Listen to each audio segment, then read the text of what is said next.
윤석열 대통령 조금 전에 일본 히로시마에 도착을 했습니다. 네. 앞으로 한미일 회담이 예정된 가운데 오늘 저녁에는 우리 정상 최초로 히로시마 원폭 피해 동포와 면담 예정에 있는데요. 이번에는 대통령실로 가보겠습니다. 조은지 기자. 네, 용산 대통령실입니다. 네, 대통령실은 외교 슈퍼위크 이런 표현을 쓰던데, 윤 대통령 일본에서 촘촘하게 일정을 소화하는 겁니까? 네, 윤석열 대통령은 일본 히로시마에서 열리는 G7 정상회의에 호주와 인도, 베트남 등 7개 나라와 초청국 자격으로 방문하게 됐습니다. 미국 국빈 방문과 1박 2일 일본 도쿄 방문 등 최근에 양자 회담이 잦았는데 지난 1월 스위스 다보스 포럼 이후 4개월 만에 다자 외교 무대에 나서게 됐습니다. 우리 대통령이 G7에 가는 건 역대 4번째고요. 방금 일본에 도착한 윤 대통령은 일요일까지 2박 3일 동안 히로시마에 머물게 됩니다. 당장 오늘 첫날 일정으로 호주 총리, 베트남 총리와 잇따라 정상회담을 진행합니다. 저녁에는 히로시마 원자폭탄 피해 동포와 면담이 예정돼 있습니다. 지난 1945년 히로시마 원폭 투하 당시 강제징용 등으로 현지에 있던 한국인 2만여 명이 희생된 것으로 알려져 있는데요. 윤 대통령은 일본 기시다 총리와 한국인 원폭 피해자 위령비에 동반 참배하기로 했는데 그에 앞서서 생존한 동포 피해자를 먼저 만나는 겁니다. 대통령실은 미래 세대를 위해 한일 관계 개선을 추진하고 있지만 동시에 과거사 문제도 해결하겠다는 의지를 보여주는 거라고 설명했습니다.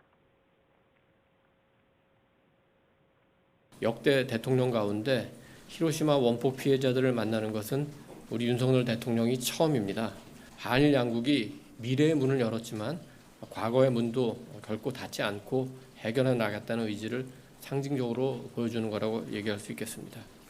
네, 윤석열 대통령은 당일 사흘째이자 마지막 날인 21일 G7 의장국인 일본 기시다 총리와 양자회담을 진행합니다. 도쿄와 서울을 오가며 12년 만에 셔틀 외교를 복원한 지난 7일 서울회담 이후 꼭 2주 만이자 윤 대통령 취임 이후 벌써 5번째 대좌입니다. 한미일 회담도 진행될 예정인 거죠? 네, 다자 외교 무대의 특성상 일정이 유동적인데 일본은 21일 날 열린다고 날짜까지 못 박았습니다. 이날 한미일 회담이 유력하게 조율되고 있습니다. 윤 대통령과 미국 조 바이든 대통령, 일본 기시다 후미오 총리는 이로써 지난해 스페인 마드리드와 캄보디아 프놈펜에 이어 세 번째이자 6개월 만에 함께 만나게 됐습니다. 핵심 의제 단연 북한 핵미사일 위협에 맞설 한미일 3국의 공조 체계입니다. 지난해 11월 프놈펜 성명에서 채택했던 북한 미사일 정보 실시간 공유 등 협력 진행 상황을 점검합니다. 영내 안보와 공급망 동맹도 논의될 텐데 다만 지난 합의 사항이 추진되고 있는 만큼 추가적인 공동 성명이나 발표는 없을 거라고 합니다. 우리 대통령실은 이번 G7 정상회의 참석을 윤석열 정부 2년차 외교의 시작이라고 표현했습니다.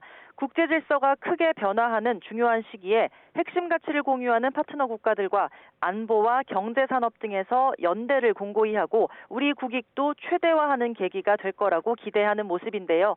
G7 의장국이 제기한 중점 주제, 법치에 기반한 국제 질서는 러시아와 중국을 겨냥했다는 해석이 나오고 있습니다. 윤 대통령은 G7 확대회의 연설을 통해 식량과 보건, 기후와 에너지 등 글로벌 의제에 우리 정부의 기여 의사를 밝힐 것으로 보이는데요. 신냉전으로 불리는 첨예한 국제 정세에서 어떤 변곡점이 될지 주목됩니다. 지금까지 용산 대통령실에서 YTN 조은지입니다.